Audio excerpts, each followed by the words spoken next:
Obrigadão, Beca. Obrigado, Dê. Eu queria falar primeiro aqui com os juniores. Vocês estão liberados para ir ali atrás com a Jéssica? De 10 a 13, é isso? Você que tem de 10 a 13 anos. Queria conhecer aqui quem nos visita pela primeira vez. Você pode levantar sua mão aí, quem nos visita? Irmão, aqui o casal aqui. Casal? É isso? Casal aqui, amigos da Luciana, é isso? E do Rômulo. Sejam bem-vindos, viu?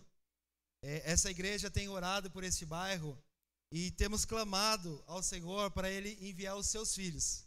Então, se vocês estão aqui nessa manhã, além do convite da Luciana e do Rômulo, é o Senhor que tem trazido vocês até aqui, viu? Então, se sintam em casa, se sintam amados, viu? Por essa igreja. Vamos aplaudir ao Senhor pela vida deles, irmãos?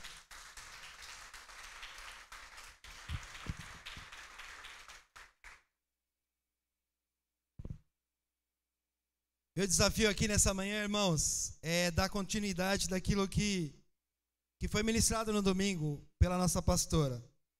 Nós estávamos conversando nessa semana na célula e falando como Deus tem se derramado em nós nesses dias. Nós temos recebido, não maná do céu, nós temos recebido palavras tremendas, alimento sólido para a nossa vida. Por quê? Porque o maná ele veio para tirar o alimento que eles comiam antes, e aí eles começarem a se acostumar daquilo que vinha de Deus. Nós fizemos isso antes. Nós já fomos limpos, né? Se assim posso dizer. E agora Deus está jorrando o reino do céu sobre nós. Então que você e eu estejamos abertos para receber o que o reino dos céus quer jogar sobre nossas vidas nessa manhã, amém? Nós estamos... como comunidade no total, tendo como tema o ano do legado. Porque esse ano faremos 42, né, pastor? É isso? 42 anos, o pastor Carlos Alberto está fazendo de ministério e de comunidade, não, de ministério acho que é mais, de comunidade da graça. E nós estamos aqui porque somos o legado desse homem, que começou o ministério há 42 anos lá no Carrão, na Vila Formosa, e depois foi para o Carrão. Isso é o legado. Mas quando eu ouço a respeito de legado, eu preciso entender o quê? Legal, esse foi o legado do pastor Carlos Alberto.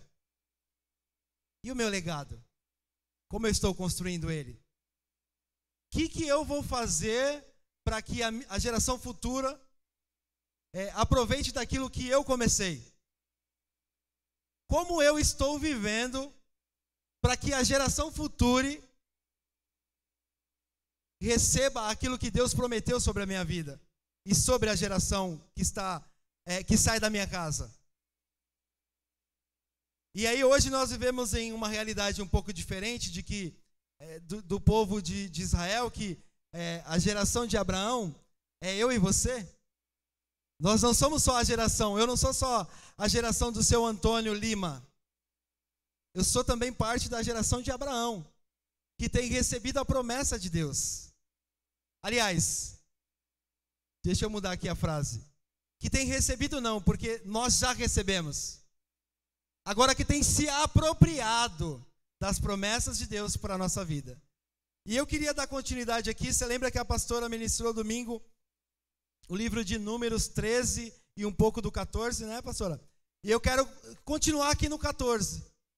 Números 14, verso 20.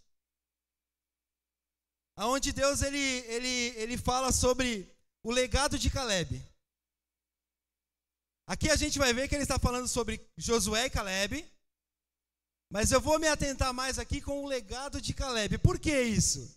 Porque Josué, se você continuar lendo, aí quem está acompanhando? Não vou perguntar quem está acompanhando, não. Se você estiver acompanhando a nossa leitura anual, você vai ver que esse mês nós vamos entrar em Deuteronômio. E aí depois nós vamos entrar no livro de Josué. Então, Josué ele está escrito lá. O legado de Josué é notório. Eu não preciso te dar muita explicação sobre Josué. Josué ele foi o antecessor de Moisés. Então, diante daquilo que nós ouvimos domingo, quando fala de Josué e de Caleb, Josué está aqui registrado na Bíblia. Tem um livro falando sobre ele, sobre como ele assumiu ali o lugar de Moisés e tudo aquilo que você já ouviu 1000 vezes sobre Josué. Mas sobre Caleb, a Bíblia fala só esse trecho. E lá no verso 27 de Números, que nós vamos ler aqui, não fala muito sobre a vida dele. Não fala muito quem foi ele. Não fala muito porque ele teve essa atitude quando ele estava lá na Terra Prometida espiando ela. Não fala. E eu quero tentar aqui, junto com você, entender a respeito disso. Então, Números 14, verso 20. Consegue abrir para nós, filho? Números 14, 20.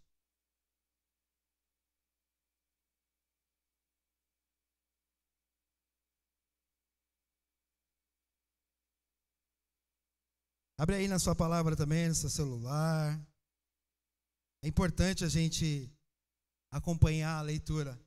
Estava lendo uma versão que ontem ali a gente comprou e é diferente da versão que a gente lê aqui, a NVI.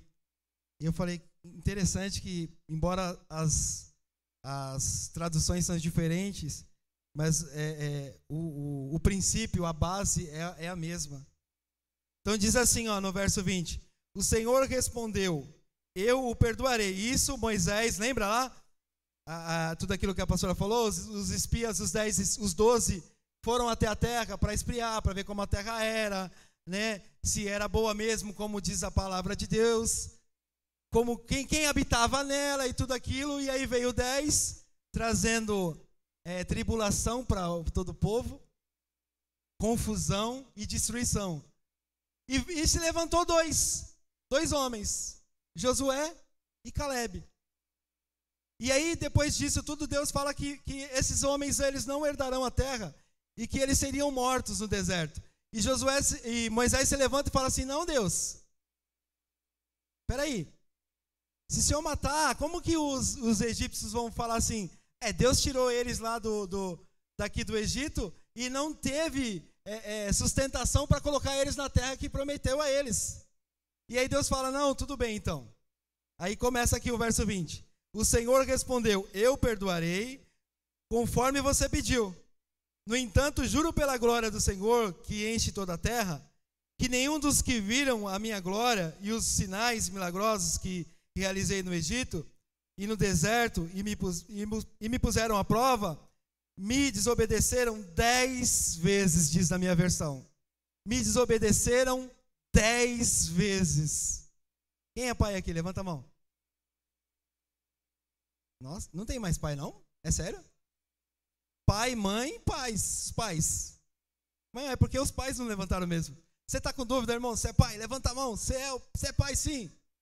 Você é pai, meu irmão. E se você não tiver filho, você vai ser pai. Imagine você que seu filho te desobedeça 10 vezes.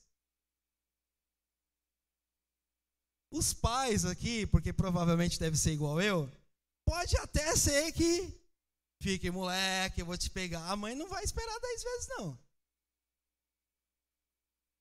Sabe, irmão, a incredulidade do povo era tamanha que eles, se você acompanhar comigo, eles viram a glória de Deus. Nós estávamos aqui na oração e nós estávamos clamando, Senhor, nós queremos ver a tua glória. Vem nesse lugar, Senhor. Nós queremos ver a tua glória. Esse povo viu a glória de Deus. Deus se apresentou a eles. E aí Deus diz que 10 vezes eles desobedeceram a Deus. Nenhum deles chegará a ver a terra que prometi com juramento aos seus antepassados. Ninguém que me tratou com desprezo haverá. Mas como o meu servo Caleb tem um outro espírito e me segue com integridade, eu o farei entrar na terra que foi observar, e seus descendentes a herdarão. De cara aqui a gente já pega um princípio. Lembra que a pastora falou para você não olhar para a maioria e sim para a minoria? 2 é menor que 10, correto? Tem um princípio em olhar para a minoria. Se a minoria ela estiver cumprindo a promessa que Deus deu para eles. Esses 2 aqui estavam cumprindo. Eles cresceram vendo o Deus poderoso realizando feitos. Eles cresceram ouvindo a respeito. Eles lá no Egito ouviram a respeito de um Deus de poder. Do Deus que deu a promessa a Abraão que um dia eles voltariam para a terra deles. E aí quando eles se jogam para o deserto, você ou alguma versão, alguma atualização fala que quando o povo eles chegaram diante do mar, eles começaram a nadar de braçada e abriram o mar e avançaram? Sim ou não? Estão aqui, gente? Não, né? Vocês estão aqui? Não, né? Eles não fizeram nada. Só marcharam. Eles ouviram a minoria, Moisés e Arão, e marcharam. Avançaram. E Caleb estava lá no meio deles. Aí imagina, o homem vê isso. Deus envia as pragas. Deus abre o mar. Deus dá a eles vitória no deserto enquanto eles estão caminhando. E aí quando ele vai visitar uma terra que Deus já prometeu, os olhos dele não estavam no que estava do lado direito, esquerdo, na pandemia, no desemprego. Não estava. Na falta de saúde. Os olhos deles estavam assim: o Deus a quem eu tenho servido até aqui, que me trouxe até esse lugar, ele disse que a terra é minha, então eu vou possuir ela. Eu vou olhar para ela e vou tirar aqui, anotar qual é os bens que essa terra tem. Os frutos são poderosos e maravilhosos. Tudo que se planta aqui dá. Olha como a terra é boa. Parece até o Brasil, essa terra que mana leite e mel. Porque o Brasil, né, irmãos? Tudo que você joga lá, você joga uma sementinha, nasce o negócio. Não precisa nem cavar. Por isso todo mundo quer o Brasil. O cara cresceu vendo isso. O cara viveu isso. E aí quando ele está prestes a receber aquilo que Deus tem para a vida dele, se levanta 10 homens e fala: não, mano, a pandemia está matando um monte de gente. Gente, você não está vendo não que o negócio está crescendo? Olha as variantes. No meu tempo, variante era carro. Agora é vírus que mata as pessoas. Olha as variantes, você tá maluco? Você não está vendo? Você não está vendo que o movimento caiu, não? Não está vendo que a gente está entrando menos recurso no nosso bolso? Não estou vendo. Porque eu não perco tempo com isso. Eu estou vendo aquilo que eu vou conquistar por herança. Então Caleb, ele teve essa sacada de que eu vou olhar para aquilo que me foi prometido. E aí, lembra que eu falei aqui no início que a promessa que Deus tem para a sua vida é sua. Agora, você vai se apropriar dela ou não, depende de você. A promessa é sua. A promessa é minha. Eu sei quais são. Eu sei o que Deus fala a respeito da minha vida. Eu sei o que Ele fez em mim e por mim até aqui, até agora. Eu sei. Eu sei aonde eu passei, pelos desertos que eu passei. Eu sei o quão difícil foi chegar até aqui. Eu sei. Mas eu também sei que todo tempo eu não fiz nada. Quem fez foi Deus. E é isso que Caleb, ele tomou para ele. Bom, se até aqui eu não fiz nada, eu vou continuar só obedecendo e marchando, o que vai acontecer? Então, para a gente não se perder aqui, que eu gosto de me perder às vezes, eu quero aqui falar 3 características desse cara. A primeira característica de Caleb é que ele seguia o Senhor corretamente. Caleb era um homem que servia ao Senhor corretamente. Os 10 se levantaram e ele foi um dos 2 que falou assim: ô, para, vocês são loucos? O que vocês estão falando? Não é Moisés que prometeu não, gente. Ei, peraí. Não foi Arão, não. Foi o Deus poderoso que prometeu. Ele tem cumprido todas as promessas dele na nossa vida. Será que ele não vai cumprir essa? Será que os gigantes são maior do que o mar que a gente atravessou a seco? Será? Será que o desemprego agora é maior do que todos os outros que você já viveu na sua vida? Será que a sua dificuldade financeira pode até ser que seja a maior que você enfrentou na sua vida? Mas e se for, será que seu Deus não pode te fazer vencer ela? Será que é a sua habilidade, é o seu poder, é a sua força que vai fazer isso? Ou é o Deus que prometeu? Gente, tira da sua cabeça que Davi derrubou Golias, não foi não. Davi não falou assim, em meu nome, caia. Não foi nisso não. Foi em nome do Senhor dos Exércitos. Em nome do Senhor dos Exércitos. É Ele que faz tudo. Nós não fazemos nada. Cabe a nós crer. E ser como Caleb aqui, seguir corretamente. Caleb tinha uma visão clara do seu propósito. E seguia corretamente ao Senhor. Uma coisa morta, ela segue a correnteza. Se você jogar um animal morto na correnteza, ele vai seguir ela. Mas joga um animal vivo na correnteza, ele vai nadar contra ela.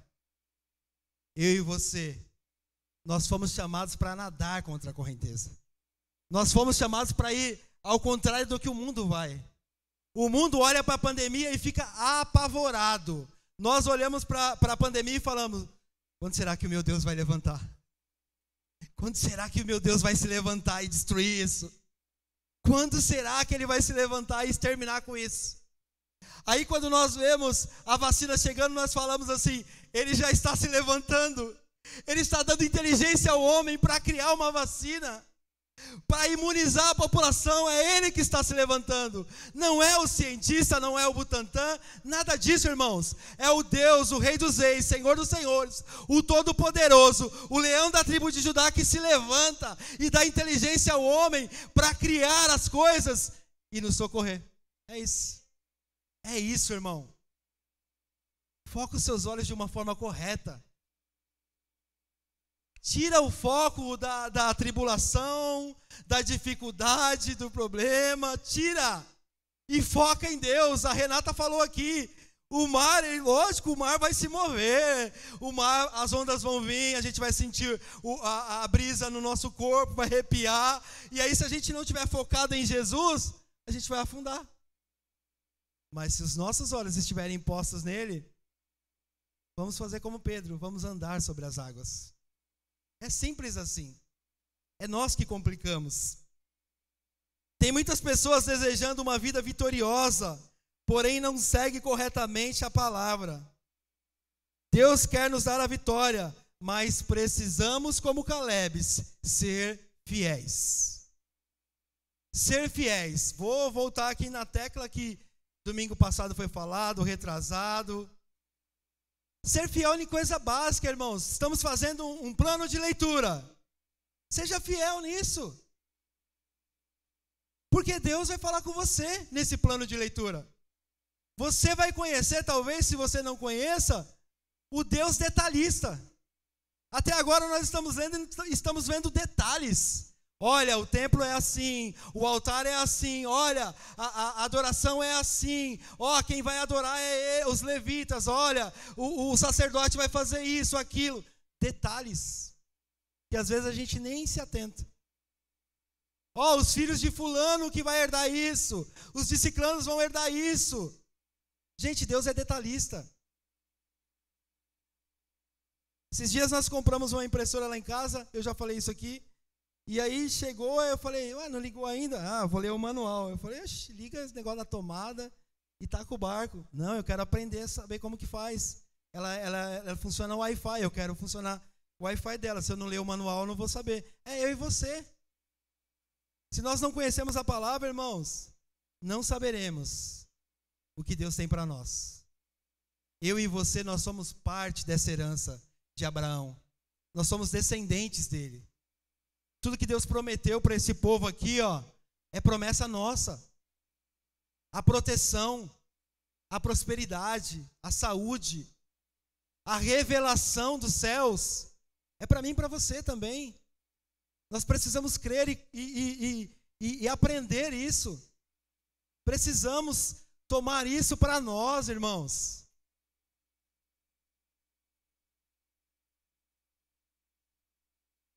Não é para alguns não, irmãos. Se torna para alguns, porque outros não se apropriam. Mas é para todos aqueles que querem, todos aqueles que dizem, é comigo. É comigo que está falando. Eu quero isso. Segunda característica de Caleb, ele era perseverante, forte e corajoso. Caleb creu na promessa de Deus e essa convicção o fez perseverar. Se ele não tivesse crido na promessa, ele tinha feito como todo o povo. Escutado os 10 e falado, de fato, né, meu? Os caras lá é forte, né? Os caras de Itaquera lá é uma galera da pesada, né, Anderson? Se a gente se meter com os caras de lá, mano, a chapa vai esquentar pro nosso lado. Quando eu era menor, eu sempre fui do futebol, então eu sempre fui do campo, das favelas, na várzea.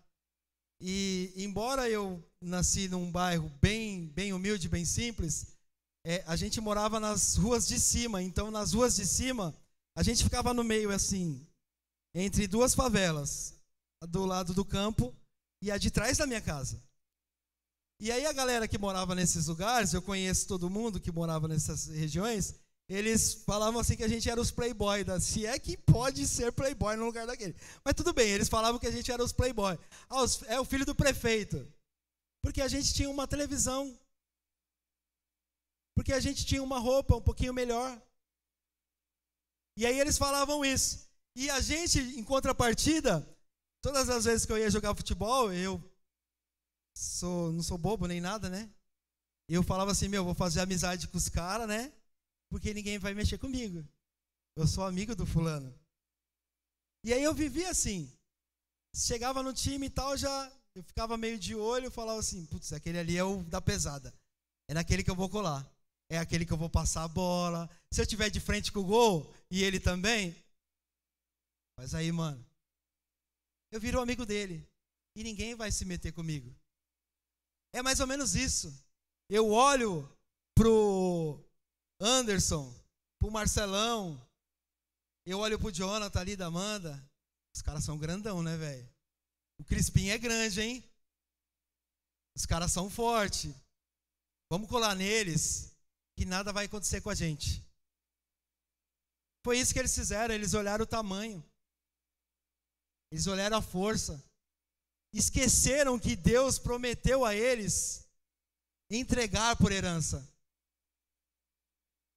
Gente, eles não eram maior do que o exército do Egito, não. O exército do Egito ficou todo no mar lá. E eles não fizeram nada. Quem fez foi Deus. E aí Josué, por ele ser um cara perseverante, forte e corajoso, ele olhou dessa forma. Ele não olhou para o tamanho do gigante. Esse aí vai cair, ó. Esse aí vai ser fácil de cair, porque ele é grande. Como que a gente vai errar um cara desse tamanho? Não erra. Ele perseverou. Ele recebeu a promessa, guardou no coração e alimentou a promessa. Às vezes, o que está faltando em nós é alimentar a promessa que Deus já nos deu. E aí, porque nós não alimentamos ela, quando levanta as situações, a gente fala assim, não vai dar certo. Ixi, acho que Deus se enganou, ou eu escutei errado. Pastor, acho que na madrugada não foi Deus que falou comigo, não. Acho que o vizinho estava falando com a mulher dele, e aí eu escutei e acreditei que era Deus, e aí eu fui. Porque tá tão difícil. Você lembra que a pastora falou que Deus em nenhum momento falou que ia ser fácil? Essa semana eu estava ouvindo uma live, e aí eu achei interessante, porque eu ouvi aquilo que a gente sempre fala. No meio da promessa, no meio daquilo que Deus vai nos dar, há um processo. E aí o processo às vezes é dificuldade, às vezes é luta, às vezes é perda. Há um processo, há um trilho, há um caminho a ser seguido. Vai ter que lutar. Às vezes a gente vai olhar e vai falar assim, mas um desafio é grande, mas eu vou, porque Deus me prometeu. E todas as vezes que nós entramos de cabeça, nós recebemos a herança, a promessa. Nós nos apropriamos, e é isso que Caleb fez. Caleb, ele era um homem de fé, e como lemos na semana passada, Hebreus 11:1, diz que a fé, ela é algo que eu não enxergo ainda.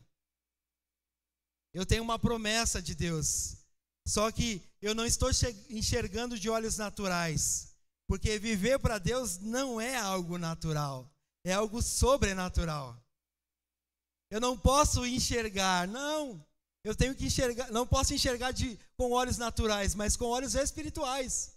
E lá na frente isso vai se concretizar. Então a fé, ela é a certeza. E esse Caleb, ele tinha a certeza de que o Deus que falou, a terra de Canaã é de vocês, era deles. E ele tomou aquilo para ele. E os dois que entraram na terra foi Josué e Caleb.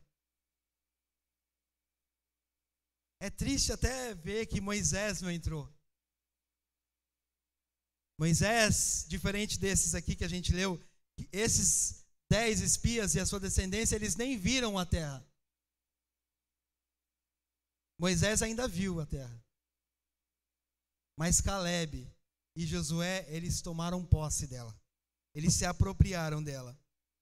Lá em Josué 14, verso 6, do 6 ao 11, filho, abre para mim, por favor. Josué 14, do 6 ao 11. 45 anos depois disso aqui, 45 anos depois, Caleb chega até Josué. Isso me desafia, porque lá, quando eles foram espiar a terra, ele tinha 40 anos. 45 anos depois, 85. Certo? Diz assim, os homens de Judá vieram a Josué em Gilgal, e Caleb, filho do quenezeu Jefoné, lhe disse: você sabe que o Senhor disse a Moisés, homem de Deus, em Cades Barneia, sobre mim e sobre você. Vai, filho. Eu tinha 40 anos quando Moisés, servo do Senhor, enviou-me de Cades Barneia para espiar a terra. Eu lhe dei um relatório digno de confiança. Eu lhe dei um relatório digno de confiança.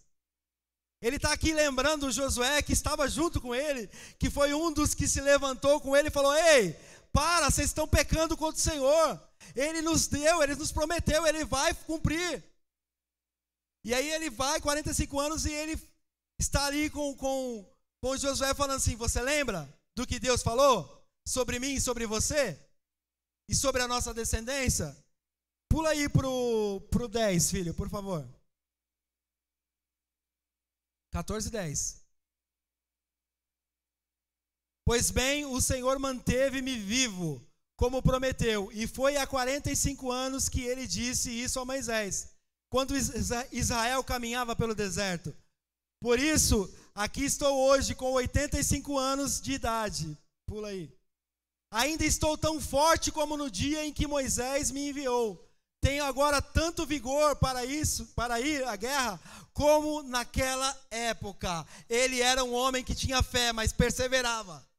Ele com 85 anos, ele fala assim: eu ainda tenho a mesma força, o mesmo vigor. E aqui eu não acredito que ele está falando de força física.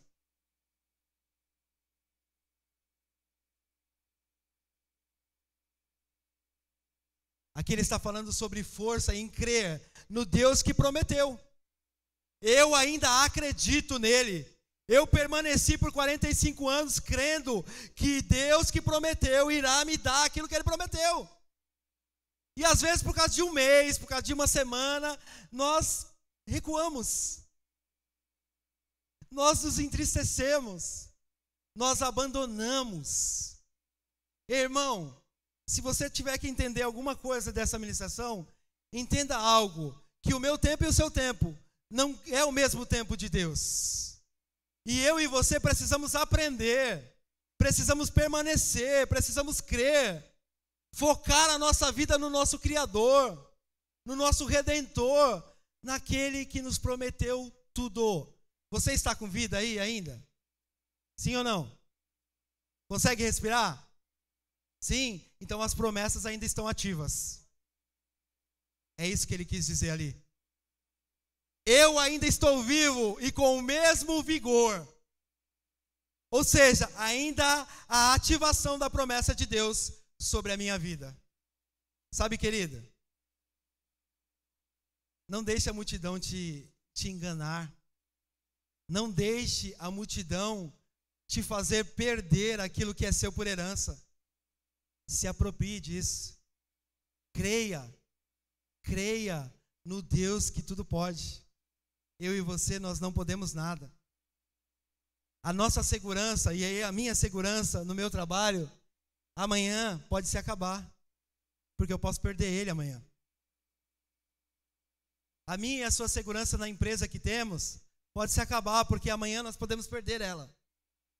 Mas a minha e a sua fé e esperança no Deus que promete, que nos sustenta, que nos dá vigor, que nos dá visão, nos dá direção, que nos prometeu, Ele não vai falhar. Amanhã vai continuar o mesmo. A palavra vai se manter, ela vai se cumprir.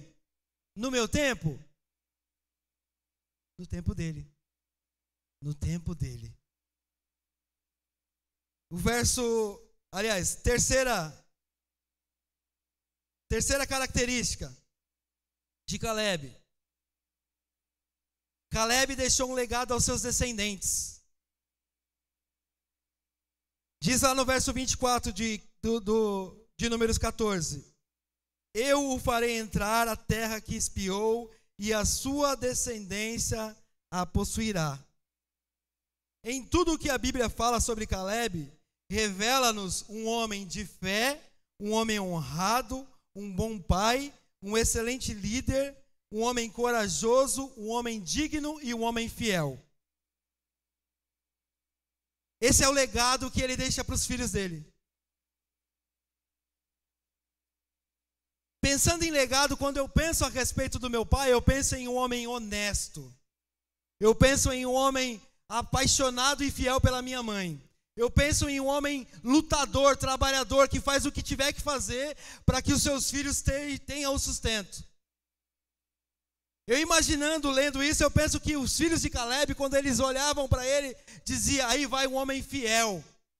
Aí vai um homem que ele não balançou diante daquilo que Deus falou sobre ele. Aí vai um homem corajoso que não tem medo de lutar se for necessário. Aí vai um homem que deixa princípios e valores para nós, a geração dele. Você lembra que a pastora falou aqui domingo passado de que eu e você, nós temos a responsabilidade de transferir aos nossos filhos tudo aquilo que nós ouvimos e vivemos a respeito de Deus? Caleb fez isso. A Bíblia relata que Caleb, ele escolheu, porque naquela época, eu estou pensando em fazer isso também, irmãos, mas não é o tema aqui. Naquela época, os pais escolhiam o esposo para sua filha. Olha a cara dela. A cara dela foi a melhor agora. Caleb, ele escolheu um guerreiro para casar com a sua filha. E sabe o que ele fez quando a sua filha casou? Ele transferiu para ela todo o legado que ele tinha de coragem, força, de fé, de valores, de princípios. Homens de honra.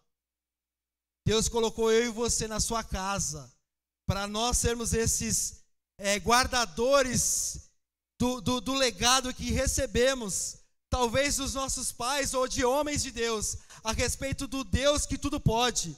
E cabe a mim e a você a transferir para os nossos filhos.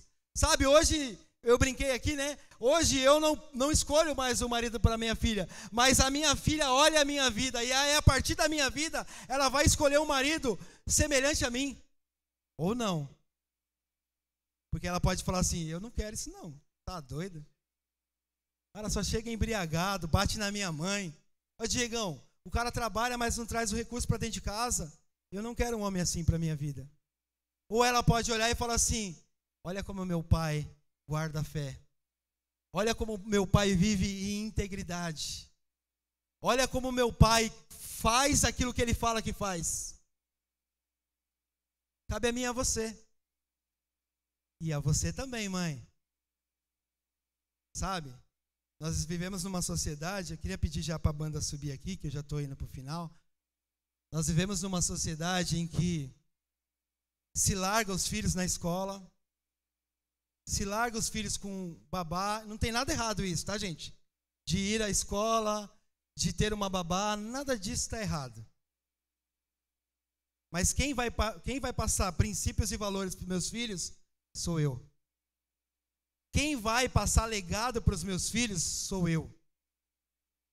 Quem vai dizer a eles, ó filho, serve esse aqui, ó. Vive para esse aqui, ó. Tem a sua vida segura nesse aqui, ó. Sou eu. Não é a escola. Sabe, hoje na escola tudo é normal, gente. Eu tenho 46. No meu tempo, com 46 anos, quando falava assim, quando alguém estava triste, falava assim, meu pai e minha mãe se separou.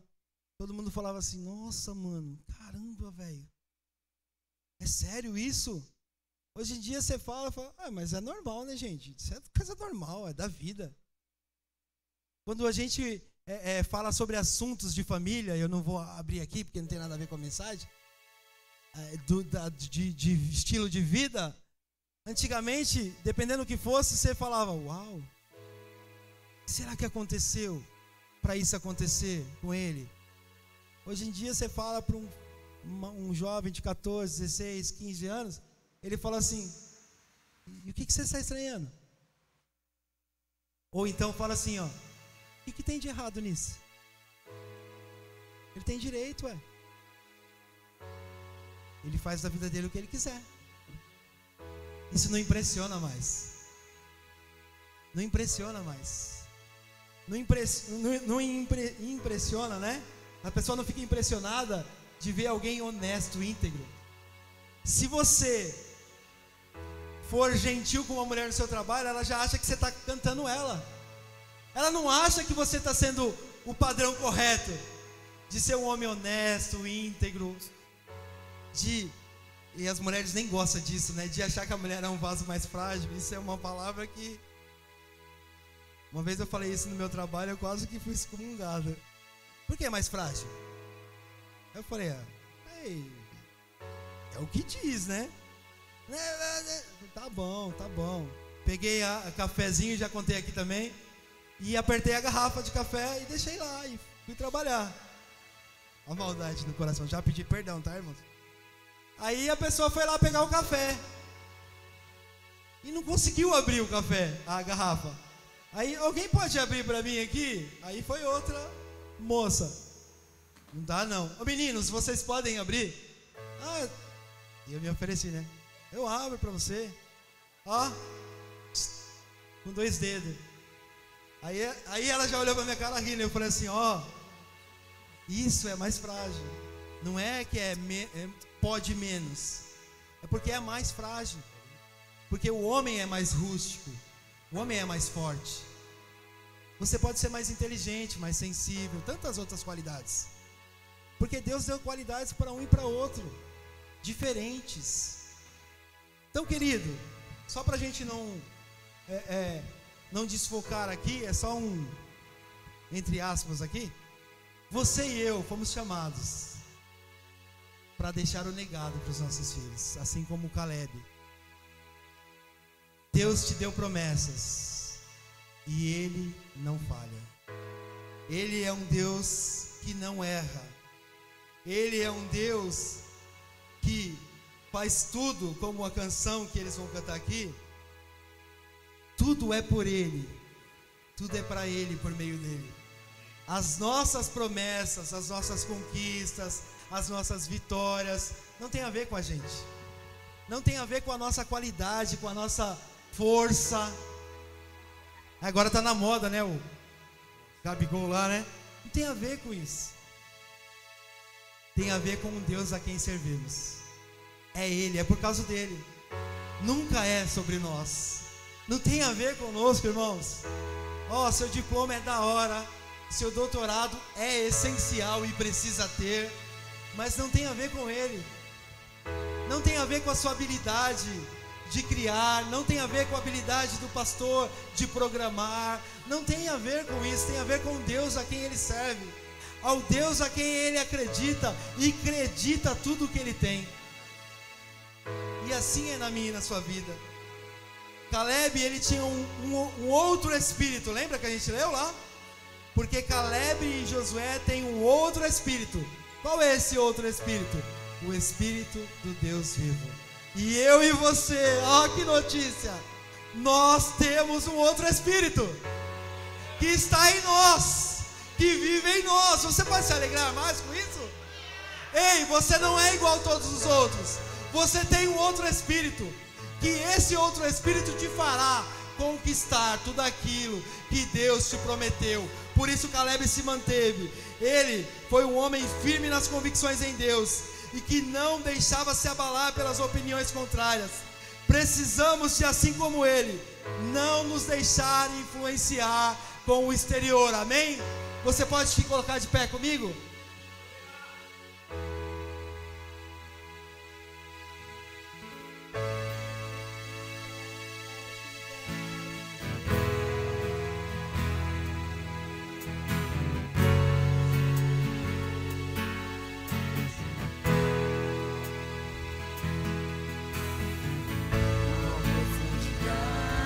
Das riquezas, da sabedoria e do conhecimento de Deus. Quão insondáveis são os teus juízos, quão impenetráveis os teus caminhos. Conheceu a mente do Senhor. Quem foi seu conselheiro? Quem primeiro deu a ele para ser restituído?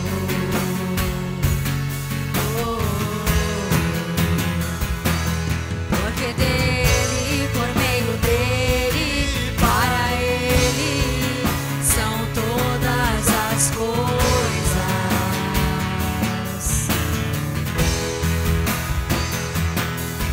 dele, por meio dele, para ele são todas as coisas.